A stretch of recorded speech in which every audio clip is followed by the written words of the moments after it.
Well,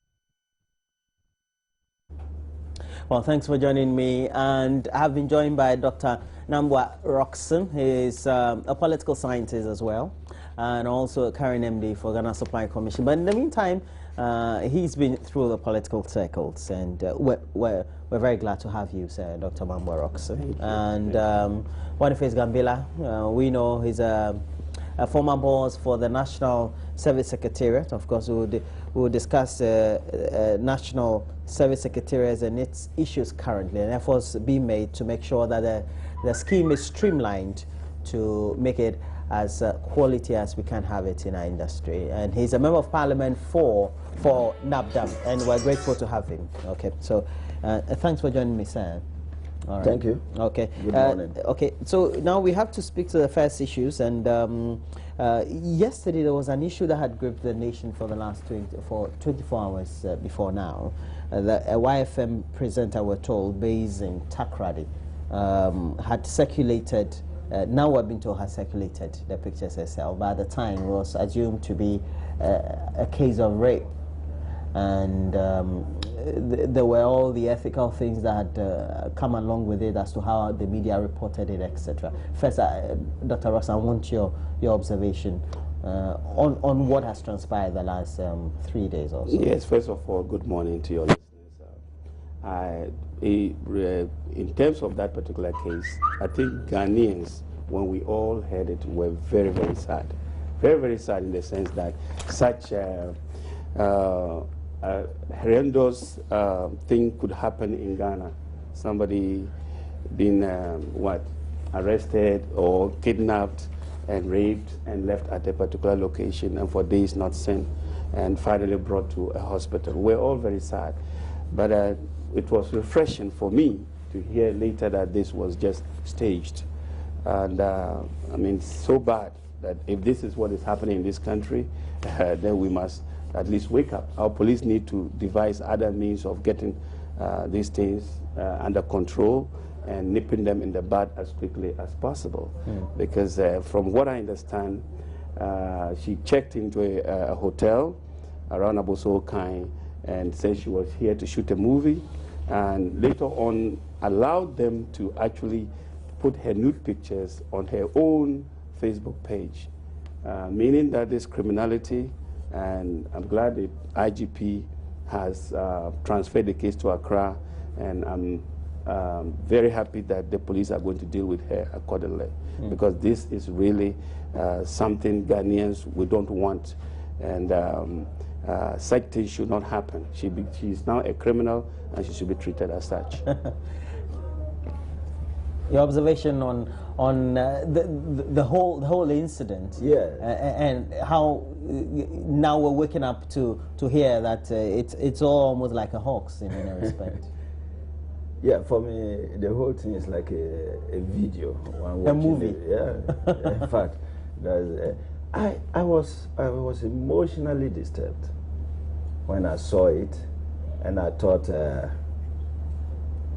I could have made a move, one-man crusade, to fight and search for the perpetrators, the 5 people. That was my thinking.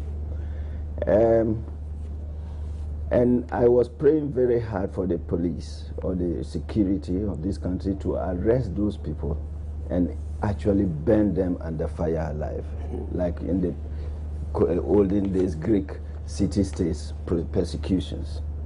Then later, the things turned around like that with contradictory information and all those kind of things. Then I said, what is happening in this country? You know, it's difficult for the security to get to know certain things unless after. But so, not to say so much about the situation, I think the lady needs to be investigated critically. Is she really healthy? Is she normal? Psychologically, yes. Sure, okay. Because a normal person wouldn't do that. I don't think so. I wish I could do that for her as a psychologist. but I wouldn't have the time. There are other experts who should do that and be paid. So I think the police should quickly send her to those centers and get her investigated and dig into her family background. One story says she's a Nigerian and she is what? But now it's been confirmed she is indeed a Ghanaian. Comes from Achimoda. Look at all this. So she indeed has a Ghanaian name, Akusia. Akusia. So Apia. Akusia so, Apia. Having been told, given the impression she's a Nigerian and now moving, she's a Ghanaian, I think the CID needs to dig deep into her family background and some things can be done. But I suspect she's not healthy. She's not healthy. Okay. I think I agree with him. So I think that she needs some psychological testing. No sane human being would do that. The other issue, I also raised it on Wednesday as well, is how perhaps the media has evolved. And if I'm talking about media, not only mainstream media, but also social media and the way things tend to just evolve rapidly. Right. The thing is, as a society, we have an election coming up. There will be emotions, incidences may happen.